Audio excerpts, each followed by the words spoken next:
ఎవరున్నారు? Sameer details. Smart electronics and తీసుకో, note తీసుకో అనే ఒక సంస్థ ఒకటి కేంద్ర టెలికాం విభాగంలో దాన్ని విశాఖపట్నం నెలకొల్పడానికి సూత్రప్రాయంగా అంగీకారం తెలిపారు. రాష్ట్ర ప్రభుత్వం 80 దానికోసం ఎకరాల స్థలాన్ని కూడా గుర్తించింది. కేంద్రం ఆ స్థలాన్ని అంగీకరించింది. దాన్ని నేను నిన్ననే రవిశంకర్ ప్రసాద్ గారితో మాడాను.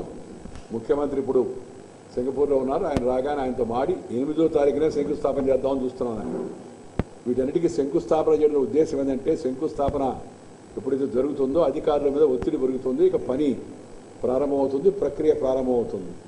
సో ఇవన్నీ కూడా ఎందుకు ఇంత శ్రద్ధ తీసుకుంటున్నాడు కేంద్ర మంత్రి అనే విషయాన్ని ప్రశ్నిస్తే, నేను దేశానికి మంత్రిని, ఆంధ్రప్రదేశ్కి మంత్రిని కాదనే విషయం నాకు తెలుసు. కానీ రాష్ట్ర విభజన సందర్భంగా ఆ ప్రాంతానికి తగిన న్యాయం జరగలేదు కాబట్టి కొంత ప్రత్యేక శ్రద్ధ నేను తీసుకుంటున్నమాట వాస్తవం. దానితో పాటు తెలంగాణ రాష్ట్రంలో కూడా ఏవైతే హామీలు ఇచ్చున్నారో వాటి అమలు కోసం కూడా ప్రభుత్వం చర్యలు తీసుకుంటుంది. నేను కూడా చొరవ తీసుకుంటున్నాను తెలుగువాడిగా.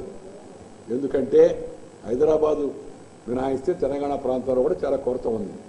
మీకు అన్నిటికన్నా నాకు మనకు సంతోషకరమైన వార్త ఏంటంటే, విద్యుత్ శాఖ మంత్రితో మాట్లాడిన తర్వాత ఆంధ్రప్రదేశ్ విద్యుత్ కొరత లేకుండా దాని ఏర్పాటు కేంద్రం రాష్ట్రానికి ఇప్పటికే సహకారం అందించింది. అలాగే తెలంగాణకు కూడా ఆ ట్రాన్స్మిషన్ లైన్స్ కంప్లీట్ అయితే త్వరలో 2 ఏళ్లలో విద్యుత్ కొరత లేకుండా చేయడానికి కేంద్రం అన్ని విధాలా రాష్ట్రానికి సహాయం అందిస్తుంది. దానితో పాటు రూరల్ ఎలక్ట్రికల్ కార్పొరేషన్ తెలంగాణలో విద్యుత్ యొక్క విస్తరణ కోసమని పెద్ద ఎత్తున రుణం ఇచ్చేందుకు కూడా ముందుకొచ్చింది. దాంతోపాటు నబార్డ్ కూడా ఆ ప్రాంతంలో ఉండే ప్రాజెక్టులకు ప్రాధాన్యత ఇవ్వాలని ఇంతకు ముందే మేము నబార్డుకి సూచించడం కూడా జరిగింది.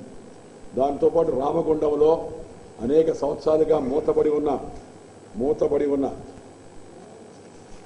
ఎరువుల కర్మాగారం ఇప్పుడు అడ్వాన్స్ స్టేజ్లో ఉంది. దాన్ని రివైవల్ చేయడానికి ఈ ప్రభుత్వం వచ్చిన తర్వాత మీరు చూసుంటారు, బరౌని, గోరఖ్పూర్ మన క్యాబినెట్లో అప్రూవ్ అయింది. ఈ ప్రాజెక్టుని మూసేసినారు ముందు, వాటిని మళ్ళీ రివైవ్ చేస్తున్నాం. సేమ్ రామగుండం ఫర్టిలైజర్ ఫ్యాక్టరీని కూడా రివైవ్ చేయడం కోసం ఆల్మోస్ట్ పేపర్ వర్క్ పూర్తయింది, కన్సల్టేషన్ పూర్తయింది, కన్సోర్టియం కూడా ముందుకొచ్చారు. అది క్యాబినెట్కి వెళ్ళిన తర్వాత దాని అధికారపూర్వకంగా అది కరీంనగర్ ఆ వెనకబడిన ప్రాంతాలు చాలా లాభసాటిగా ఉంటుంది. ఇదేంటంటే ఇది SAMEER society for applied microwave electronics engineering research, society for applied microwave electronics engineering research. దీన్ని research and development activities of SAMEER అంటారు. దీన్ని సమీర్. మన దేశంలో అందరికీ పొడి అక్షరాలతో పలకడం అలవాటైపోయింది అన్నీ. దీంట్లో రీసెర్చ్ అండ్ డెవలప్మెంట్ యాక్టివిటీస్ ఉంటాయి.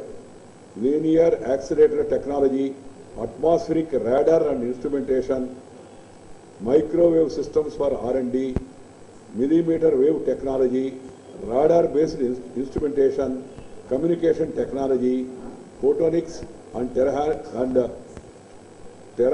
terra heritage technology, electromagnetics and antenna, millimeter wave technology applications, MMIC design and development. ఈ ఫెసిలిటీస్ అన్ని కూడా దాంట్లో ఉంటాయి. అది 8వ తారీఖున శంకుస్థాపన చేద్దామని నేను ప్రతిపాదించాను. మంత్రి గారు అంగీకరించారు. ముఖ్యమంత్రితో మాట్లాడితే ఆయన కూడా సమయం చూసి బహుశా ఆ రోజు ఉంటుంది. ఎందుకంటే ఆ రోజు విశాఖపట్నం స్పీకర్స్ కాన్ఫరెన్స్ ఉంది, నేను వెళ్తున్నాను. సో ముఖ్యమంత్రి గారు కూడా వస్తున్నారు. కాబట్టి నేను ఆయన ఒప్పుకుంటాడనే ఉద్దేశంతో ఆ డేట్ ఫిక్స్ చేస్తాను. ఒకరోజు అటు ఇటు దాన్ని తప్పనిసరిగా శంకుస్థాపన